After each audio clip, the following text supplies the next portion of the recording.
Good morning दोस्तों। चलिए आज तरंग पढ़ते हैं। तरंग है क्या। जितना भी कॉम्पिटिटिव एग्ज़ाम हो या बिहार बोर्ड एग्ज़ाम हो, सभी एग्ज़ामों के लिए एनसीईआरटी को पूरा अच्छी तरह से एक्सप्लेन करके पढ़ते हैं। चलिए, तरंग क्या है। तरंग एक ऊर्जा का रूप है। तरंग क्या है? तो तरंग एक ऊर्जा का रूप है जो कि ऊर्जा के रूप में ही चलता है, लेकिन ये जब तरंग का स्थानांतरण होने में पदार्थ की भूमिका नहीं होती है। यानी हम जो जैसे माना जाए, जैसे हम बोल रहे हैं तो यहाँ पे बोलने पर मेरा जो साउंड गमन कर रही है, एक ऊर्जा के रूप पे गमन कर रही है।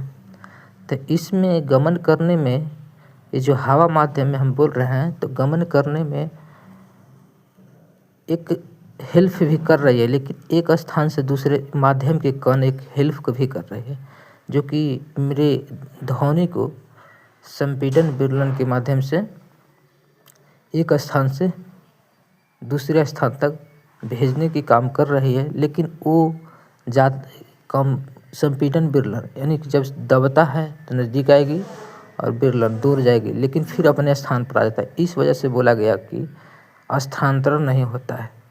यहाँ पे बोला गया है कि तरंग एक ऊर्जा का रूप है, इसमें पदार्थ का स्थानांतरण नहीं होता है। यानी जो पदार्थ का स्थानांतरण नहीं होता है। स्थानांतरण कब कहा जाता है? जबकि एक स्थान से दूसरे जगह स्थान तक जाकर कण वहीं पे स्थिर हो जाते हैं तो वह स्थानांतरण कहता है। लेकिन जाती है फिर आती है, संपीड़न विरलन के माध्यम से गमन करती है। तो यानी कहने का मतलब कह सकते हैं कि एक कंपन और कंपन संपीड़न विरलन के माध्यम से या तो लंबवत कंपन कर गमन कराती है, लेकिन पदार्थ का स्थानांतरण नहीं होता है। तो तरंग क्या है? तरंग एक ऊर्जा का रूप है जिसमें पदार्थ का स्थानांतरण नहीं होता है। तरंग दो प्रकार के होते हैं। कौन कौन होते हैं? तो तरंग दो प्रकार के होते हैं, एक यांत्रिक तरंग, एक विद्युत चुंबकीय तरंग। एक यांत्रिक तरंग और एक विद्युत चुंबकीय तरंग होते हैं। इसमें देखिए, यांत्रिक तरंग वे होते हैं जिसको चलने के लिए माध्यम की आवश्यकता होती है। जैसे हम माध्यम की बात कर अभी एक तरंग के परिभाषा में समझाने की कोशिश कर रहे थे, तो इसमें माध्यम की आवश्यकता होती है। लेकिन विद्युत चुंबकीय तरंग में माध्यम की आवश्यकता नहीं होती है। माध्यम क्या होता है ये आप लोग 8 क्लास में पढ़ चुके होंगे। माध्यम इसको बोलते हैं, जिसमें हवा माध्यम है। हवा में ध्वनि के चाल अधिक था। अगर कांच में बोलेंगे, पानी में बोलेंगे तो कम सुनाएगा। तो यहाँ पे एक ये माध्यम हो गया है, इसी को माध्यम बोलते हैं। तो माध्यम की आवश्यकता इसे पड़ती है, लेकिन इसे माध्यम की आवश्यकता नहीं पड़ती है। बिना माध्यम का भी गमन करेगा।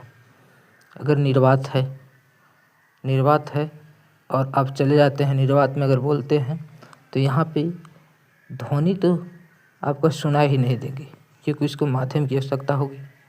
लेकिन ये सुनाई देगी, इसको माध्यम की आवश्यकता नहीं है। तो ये निर्वात में भी गमन करती है। चलिए आगे नेक्स्ट चलते हैं। यांत्रिक तरंग देखिए, यहाँ पे परिभाषा भी लिखा हुआ है, हम समझा दिया। जिन तरंगों को चलने के लिए माध्यम की आवश्यकता होती है उन्हें यांत्रिक तरंग कहते हैं। ये निर्वात में नहीं चलती है। जहाँ पे माध्यम ही नहीं रहेगा वहाँ पे नहीं चलेगा। यांत्रिक तरंग के प्रकार देखिए, यांत्रिक तरंग के प्रकार कितने होते हैं? तो यांत्रिक तरंग के प्रकार भी होते हैं, एक अनुदैर्ध्य, एक अनुप्रस्थ। अभी इसके बाद विद्युत चुंबकीय तरंग के प्रकार पढ़ेंगे। अभी यांत्रिक तरंग के प्रकार पर चलते हैं। यांत्रिक तरंग एक होते हैं अनुप्रस्थ तरंग और एक होते हैं अनुदैर्ध्य तरंग और दूसरा होते हैं अनुप्रस्थ तरंग। अनुदैर्ध्य तरंग में क्या होता है कि देखिए, यहाँ पे लिखा हुआ है, लेकिन हम अपना तरफ से एक डिटेल समझाते हैं। कणों का कंपन तरंग के दिशा में समांतर के रूप में होता है। यानी कहने का मतलब हो गया कि कण का कंपन जो है, जैसे मैं मान लीजिए आप कि हवा माध्यम में हम बोल रहे हैं, तो ये हवा मेरा माध्यम हो गया और इसमें उपस्थित जो कण थे माध्यम में, वो मेरी तरंग के संपीड़न वितरण के रूप में समांतर के रूप में कंपन करेंगे और मेरे ध्वनि की एक स्थान से दूसरे स्थान तक स्थानांतरित करने में मदद करेंगे, नहीं कि स्थानांतरित होंगे। तो यहाँ पे यही लिखा हुआ है कि कंपन जो है अनुदैर्ध्य तरंग में एक स्थान से दूसरे स्थान तक गमन करने में पूछता है। अनुदैर्ध्य में याद रखिएगा कि समांतर संपीड़न और वितरण के माध्यम से कंपन करती है। उदाहरण के लिए जैसे में ध्वनि, अभी आज जस्ट हम बोल रहे थे कि ध्वनि क्या है, एक अनुदैर्ध्य तरंग है। और फिर इसके बाद है स्प्रिंग। स्प्रिंग भी संपीड़न वितरण के माध्यम से चलती है, ऊपर नीचे होती है। तो स्प्रिंग भी एक उदाहरण दे सकते हैं कि ये अनुदैर्ध्य तरंग है, ध्वनि भी अनुदैर्ध्य तरंग है। माध्यम जैसे में हम अभी आप लोग को समझाने की कोशिश किए थे। माध्यम ठोस जैसे हो गया, द्रव हो गया, गैस हो गया, ये माध्यम। तो अनुदैर्ध्य तरंग बिना माध्यम के चलेगा भी नहीं, यानी इसको माध्यम की आवश्यकता है। उसी प्रकार देखिए यहाँ पे एक इम्पोर्टेंट है, एग्जाम में पूछता है ध्वनि जो हम लोग साउंड मेरा है, हम लोग का साउंड जो है बोल रहे हैं, एक स्थान से दूसरे स्थान तक जा रही है, ये भी एक अनुदैर्ध्य तरंग है। संपीड़न वितरण के रूप में कंपन करती है और तरंग के दिशा में के माध्यम के कण जो है से एक दूसरे के समांतर होती है और संपीड़न वितरण के रूप में कंपन करती है। अनुप्रस्थ तरंग, अनुप्रस्थ तरंग या अनुप्रस्थ तरंग है क्या? तो अनुप्रस्थ तरंग कंपन तरंग, अनुप्रस्थ तरंग है जो है, इसमें कंपन क्या होता है, कण के कण, इसमें भी माध्यम की आवश्यकता होती है। लेकिन इसमें क्या होता है कि तरंग और माध्यम के कण, जिस माध्यम में हम जो काम कर रहे हैं, बोल रहे हैं या बोलने की जगह दूसरा करेंगे, कि बोलना जो है अनुदैर्ध्य था वो अनुप्रस्थ में नहीं आएगा। लेकिन अनुप्रस्थ तरंग जो होंगे वो गमन करने की क्या शैली होगी, तो उसमें माध्यम कणों का कंपन तरंग के दिशा के लंबवत होगी। तरंग जो चलेगा उसके लंबवत कंपन करेगी, माध्यम के कण जो होंगे वो लंबवत कंपन करेगी, तरंग के दिशा के 90 डिग्री पर एक दूसरे के कंपन करेगी। जैसे में शिखर गर्त बनाता है, श्रृंग गर्त, शिखर इसमें लिखा हुआ क्रेस्ट किसी को बोलते हैं, श्रृंग और गर्त के माध्यम से कंपन करती है। यहाँ पे देखिए स्प्रिंग, जैसे में स्प्रिंग तरंग, तो स्प्रिंग तरंग क्या है, सॉरी स्प्रिंग बोल रहे, रस्सी जैसे में रस्सी है, तो रस्सी का तरंग क्या है, तो एक अनुप्रस्थ तरंग है। रस्सी से जो इस तरफ का जो विक्षोभ उत्पन्न हुआ ये किस तरह का तरंग है, तो रस्सी का तरंग एक अनुप्रस्थ तरंग है। या जल में जब आप लोग पानी फेंकते होंगे तो उसमें देखते होंगे जो तरंग उत्पन्न होती है वो भी एक क्या है, तो वो भी एक अनुप्रस्थ तरंग है। हाँ, ये याद रखना है आप लोग के एग्ज़ाम के लिए, बहुत इम्पोर्टेंट है कि लंबवत इसमें कम करते हैं, तरंग और माध्यम के कण एक दूसरे के लंबवत कंपन करते हैं।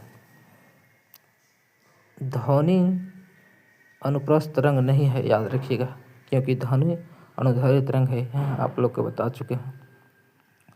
चलिए यांत्रिक तरंग कहाँ चलती है कहाँ नहीं चलती है एक बार बता देते हैं। यांत्रिक तरंग कहाँ चलती है, तो माध्यम ठोस में चलेगी। यांत्रिक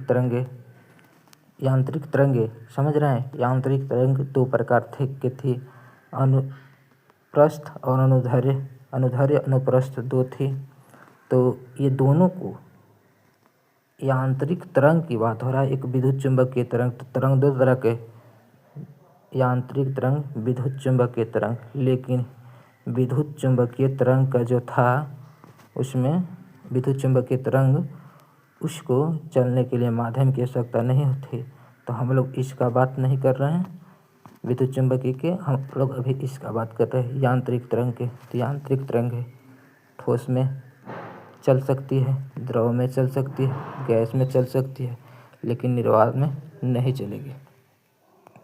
चलिए आगे यहाँ पे देखते हैं विद्युत चुंबकीय तरंग पर अब चलते हैं।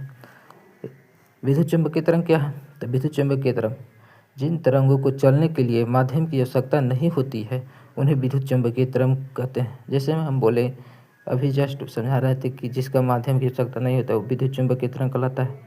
इसको माध्यम की आवश्यकता नहीं, बिना माध्यम का भी ये गमन कर सकता है, अब निर्वात में भी गमन कर सकते हैं। निर्वात में गमन कर सकता है निर्वात में। जैसे उदाहरण के तौर पर मान लीजिए प्रकाश एक विद्युत चुम्बकीय तरंग है। अब चल गए निर्वात में, अंतरिक्ष या कहीं और चल गए जहाँ पे आप लोग का निर्वात था, वहाँ पे चले गए, तो आप सुन तो नहीं पाएंगे, क्योंकि सुनने के लिए आपको ये माध्यम की आवश्यकता होती है, यांत्रिक तरंग वो कहलाते हैं। तो आप सुन तो नहीं पाएंगे वहाँ पे, ये नहीं गमन करेगा, लेकिन ये गमन करेगा निर्वात में, ये गमन करेगा। जैसे में आप विद्युत चुम्बकीय तरंग है उसी के माध्यम से देखते हैं, प्रकाश के माध्यम से देखते हैं, प्रकाश एक विद्युत चुम्बकीय तरंग है, तो आप तो देख तो पाएंगे लेकिन सुन नहीं पाएंगे, देख तो पाएंगे लेकिन सुन नहीं पाएंगे। तो ये विद्युत चुम्बकीय तरंग है। चलिए, ये निर्वात में चलती है, ये निर्वात में चलती है, ये निर्वात में नहीं चलती है। अब चलिए विद्युत चुम्बकीय तरंग का उदाहरण, तो विद्युत चुम्बकीय तरंग का उदाहरण यहाँ पे देख लीजिए। अभी जस्ट प्रकाश के बारे में समझा रहे हैं, तो उदाहरण देकर प्रकाश से क्या है, तो विद्युत चुम्बकीय तरंग है। रेडियो तरंग क्या है, रेडियो तरंग क्या है, तो रेडियो तरंग एक विद्युत चुम्बकीय तरंग है। माइक्रोवेव क्या है, एक विद्युत चुम्बकीय तरंग है। एक्सरे, जो कि एक्सरे हड्डी टूटने पर लोग करता है, तो एक्सरे का प्रयोग करता है, तो एक्सरे क्या है, एक विद्युत चुम्बकीय तरंग है। गामा क्या है, एक विद्युत चुम्बकीय तरंग है। चलिए आगे इनका प्रयोग कहाँ कहाँ होता है, एग्जाम में पूछता है, इस सब के बारे में भी पढ़ेंगे। विद्युत चुम्बकीय तरंग का गुण, विद्युत चुम्बकीय तरंग का गुण, तो विद्युत चुम्बकीय तरंग अभी जस्ट ऊपर पढ़ चुके कि अनुप्रस्थ तरंग है। विद्युत चुम्बकीय तरंग कैसे तरंग होते हैं, अनुप्रस्थ तरंग होते हैं। विद्युत चुम्बकीय तरंग कभी भी इसके माध्यम की आवश्यकता नहीं होती है, लेकिन इसमें कण का भूमिका नहीं होता, क्योंकि माध्यम की आवश्यकता नहीं होती है। लेकिन इसमें लंबवत इसमें भी कंपन करते हैं, लेकिन लंबवत कौन कंपन करता है, तो यहाँ पे देखिए चुंबकीय क्षेत्र और विद्युतीय क्षेत्र, ये इम्पोर्टेंट है, देख लीजिए। विद्युतीय क्षेत्र और चुंबकीय क्षेत्र एक दूसरे के लंबवत कंपन करते हैं। निर्वात में प्रकाश की चाल कितना होता है, ये पूछता है। 3×10⁸ मीटर पर सेकंड होता है। विद्युत चुम्बकीय तरंग का प्रकार, विद्युत चुम्बकीय तरंग का प्रकार होते हैं। देखिए विद्युत चुम्बकीय तरंग प्रकार में पहला होता है रेडियो तरंग। रेडियो तरंग के आप लोग टीवी संचार में प्रयोग होता है, रेडियो में प्रयोग होता है, रेडियो में प्रयोग होता है। इसका प्रयोग होता है माइक्रोवेव, माइक्रोवेव तरंग। तो माइक्रोवेव भी एक विद्युत चुम्बकीय तरंग है। इसका मोबाइल में प्रयोग करते हैं, राडार में प्रयोग करते हैं। ये सब याद कर लीजिए, बहुत वेरी इंपॉर्टेंट है, सभी NCERT है। माइक्रोवेव तरंग, माइक्रोवेव वन तरंग, इसका प्रयोग करते हैं, यानी कि मोबाइल, रडार, माइक्रोवेव वन में प्रयोग करते हैं, माइक्रोवेव वन में प्रयोग करते हैं माइक्रोवेव का, ठीक है। औरक्त किरण, जैसे में औरक्त किरण देखिए यहाँ पे, औरक्त किरण के कहाँ प्रयोग करेंगे, तो औरक्त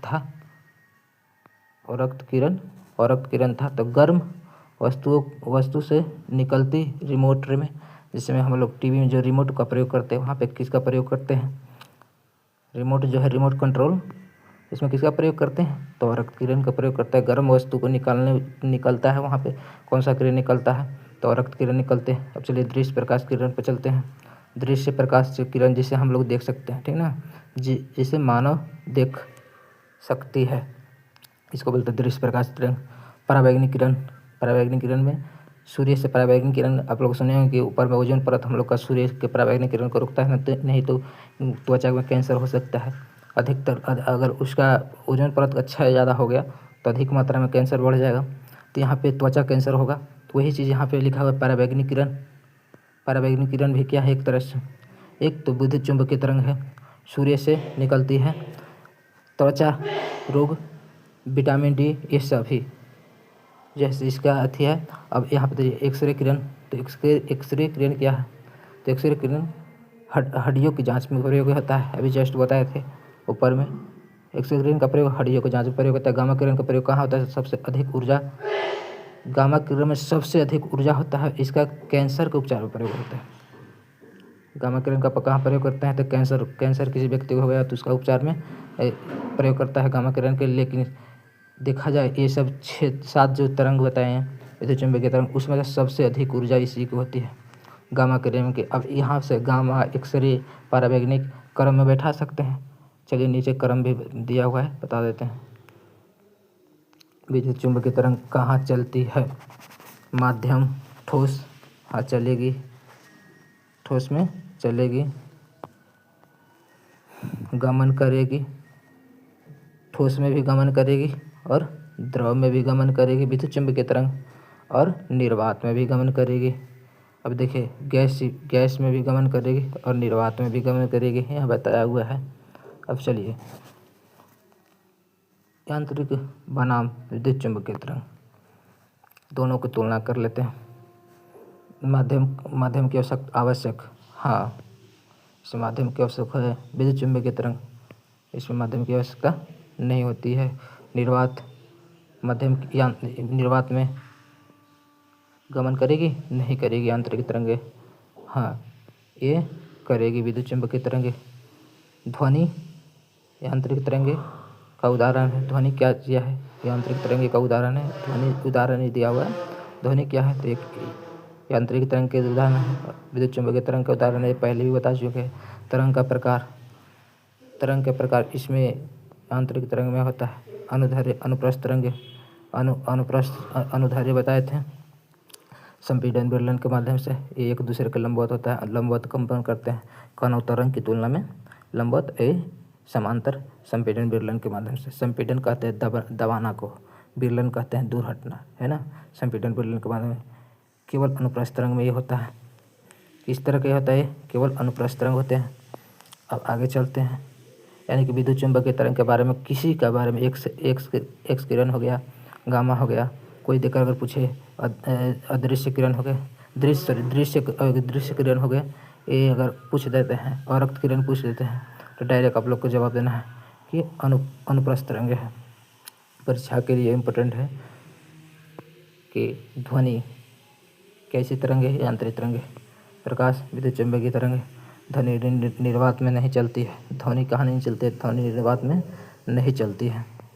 ध्वनि निर्वात में नहीं चलती क्योंकि ये यांत्रिक तरंग है। यांत्रिक तरंग में निर्वात में नहीं चलते हैं। अब यांत्रिक में कौन तरंग है, तो यांत्रिक में अनुदैर्ध्य है। ध्वनि के अनुदैर्ध्य तरंग है। प्रकाश का निर्वात में चलता है, प्रकाश निर्वात में चलता है क्योंकि विद्युत चुम्बकीय तरंग है। ध्वनि यांत्रिक तरंग है। ध्वनि के साथ यहाँ पे भी वही चीज़ है, ध्वनि यांत्रिक तरंग है, प्रकाश विद्युत चुम्बकीय तरंग है। ध्वनि निर्वात में नहीं चलती है, हाँ विद्युत चुम्बकीय चलते हैं। प्रकाश निर्वात में चलेगा क्योंकि ये विद्युत चुम्बकीय तरंग है। EM ना तरंग है, अनुप्रस्थ तरंग है, वही हो गया। अब आगे देखिए ध्वनि के प्रकार, यहाँ पर भी ये अलग, ये भी बहुत इम्पोर्टेंट है। देखिए आवृत्ति किसको बोलते हैं, एक सेकेंड में तरंगों की संख्या को ही आवृत्ति बोलते हैं।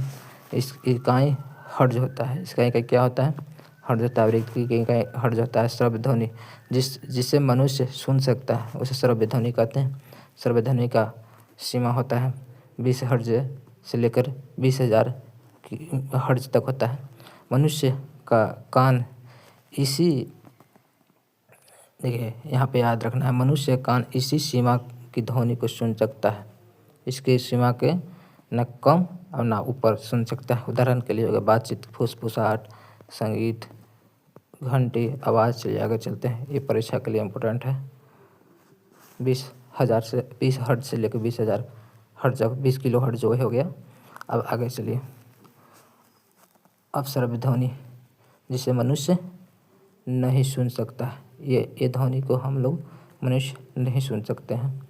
हाँ आवृत्ति 20 हर्ट्ज से कम अब श्रव्य ध्वनि कहलाते हैं, ये भी याद रखिए। ये इसको मनुष्य नहीं सुन पाता है, कुछ जानवर इसे सुन पाते हैं।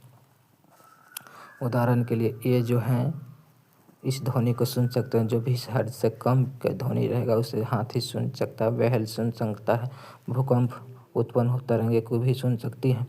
और महत्वपूर्ण भूकंप से पहले अब याद रखिएगा ये कैसी तरंग है, अपसर्प तरंग उत्पन्न होती है जिसको हम लोग नहीं सुन पाते हैं, लेकिन हाथी, बैल, ये सब के अंदाज लग सकता है कि भूकंप आने वाला है। जैसे भूकंप की ध्वनि कितने तो एक 20 हर्ट्ज से कम होती है इसकी ध्वनि, इसको नहीं हम लोग सुन सकते। चलिए आगे नेक्स्ट चलते हैं। प्रासर्प ध्वनि मनुष्य नहीं सुन सकता, इसे भी प्रासरभ्य ध्वनि किसे कहते हैं? 20,000 हर्ट्ज से अधिक ध्वनि कहते हैं। मनुष्य की सुनने की क्षमता 20 हर्ट्ज से 20,000 हर्ट्ज तक के बीच में होता है, ना उससे कम ना उससे अधिक। तो कुछ जानवर इसे भी सुन सकते हैं। उदाहरण के लिए इसका अलग जानवर है, याद रखिएगा, बहुत इम्पोर्टेंट है, ये भी इम्पोर्टेंट है, और ये भी इम्पोर्टेंट है। जैसे में मान लीजिए चमगादड़, तो 20 किलो हर्ट्ज से अधिक ध्वनि को सुन सकते हैं। कुत्ता भी, चमगादड़ कुत्ता सुन सकते हैं, डॉल्फिन भी सुन सकते हैं। अब यहाँ पे उपयोग इसका भी कहाँ कहाँ कर सकते हैं? प्रासरभ्य ध्वनि का प्रयोग करते हैं। ये भी कॉम्पिटिटिव एग्जाम में बहुत ज़्यादा पूछे जाते हैं, रिलीव हो या किसी का एग्जाम हो। सोनार एक क्या है? प्रासरभ्य ध्वनि है। अल्ट्रासाउंड क्या है? तो अल्ट्रासाउंड भी एक क्या है? प्रासरभ्य ध्वनि है। किडनी स्टोन का ये भी क्या है? एक प्रासरभ्य ध्वनि का थी है। किडनी स्टोन तोड़ने में जो प्रयोग होता है, किडनी स्टोन में प्रयोग होता है, इसका होता है, आगे देखिए, प्रासरभ्य ध्वनि का प्रयोग होता है। अब ये नोट्स जो है इसे NCERT आधारित और वेरी इम्पोर्टेंट बनाया हुआ, फालतू चीज़ इसमें नहीं है। सभी एग्ज़ाम की दृष्टि से एकदम, मान लीजिए कि एग्ज़ाम में छपने वाले सभी क्वेश्चंस हैं। अब ध्यान से पूरा नोट्स एक बार देख लीजिएगा तो पता चल जाएगा। इस प्रकार का नोट्स भी बनाया हुआ है NCERT बुक से। हम देखिए, गुण के आधार पर ध्वनि के प्रकार। संगीतमय ध्वनि मधुर और नियमित कंपन करती है। संगीतमय ध्वनि जो है मधुर और नियमित कंपन करती है। आगे चलते हैं। नियमित तरंगे सुनने में अच्छी लगती है। ये कौन सी तरंगे? संगीत ध्वनि नियमित तरंगे, तो ये सुनने में अच्छी तरंग लगती है। जैसे उदाहरण में जान सकते हैं, बांसुरी हो गया, हारमोनियम हो गया, पियानो हो गया। अब आगे चलते हैं, देखिए शोर। तो शोर एक अप्रिय और अनियमित ध्वनि है। इसमें नियमित था तो प्रिय लग रहा था, ये अनियमित है तो अच्छा साउंड नहीं रहेगा। अनियमित टाइप की ध्वनि है तो एक अनियमित कंपन करती है, इसकी वजह से अनियमित कंपन करती है, तो शोर शराबा टाइप की आवाज़ करेगा ना। हाँ, तो अनियमित तरंगे इसमें उत्पन्न होती है और कानों को नुकसान पहुंचा सकती है। ये क्या कर सकती है? शोर कानों को नुकसान पहुंचा सकती है, अनियमित ध्वनि है। उदाहरण के लिए मशीन की आवाज़ें, ट्रैफिक, लाउड स्पीकर। परीक्षा के लिए इम्पोर्टेंट है, याद रखिए। शोर कैसी ध्वनि है? एक अनियमित कंपन करती है। शोर कैसी कंपन करती है? अनियमित कंपन करती है। तीव्रता का आधार। तीव्रता ध्वनि अधिक ऊर्जा, अधिक आयाम और तेज आयाम। तीव्रता यानी कहने का मतलब, अगर तीव्र ध्वनि है तो उसका ऊर्जा अधिक है तो तीव्र है, अधिक आयाम होगा और तेज आवाज़ होगी। उदाहरण के लिए लाउड स्पीकर में देखा जाए तो अधिक ऊर्जा होती है, अधिक आयाम होते हैं, और तेज आवाज़ होती है। आयाम आप लोग को पता होना चाहिए। देखिए, मैं मान लीजिए कि ये हम बनाएं, इसमें अच्छा से लिखा भी नहीं रहा, तो देखिए इसमें श्रृंग और गर्त जो है से श्रृंग और गर्त है। गर्त ये हो गया श्रृंग गर्त। फिर इसमें जो यहाँ पे जो ये बीच में कम है, इसी को आयाम बोलते हैं, ऊंचाई को। अब यहाँ पे देखिए मंद ध्वनि। इसमें लिखने में थोड़ा प्रॉब्लम होता है, अभी स्टार्टिंग वीडियो है इसका। अगर वीडियो को आप लोग अच्छा लगता है, नोट्स अच्छा लगता है तो शेयर लाइक करें। इसके बाद अगर वीडियो बनाने के लिए देखेंगे कि इस पर व्यूज आ रहा है और अच्छा लोगों को लग रहा है, तो इसके लिए भी व्यवस्था अच्छी तरह से किया जाएगा। अभी ये मोबाइल से बनाया हुआ है वीडियो। देखिए ध्वनि मंद ध्वनि कम ऊर्जा, कम आयाम, ऊंचाई कम होगी, धीमी आवाज़ होगी। जैसे उदाहरण के लिए फुसफुसाहट, कोई धीरे धीरे बोलता है, उसमें मंद ध्वनि है। कंपन का आधार, देखिए ये भी पूछता है एग्जाम में। कंपन का आधार क्या है? ये उच्च पिच की ध्वनि, आवृत्ति, पतली आवाज़।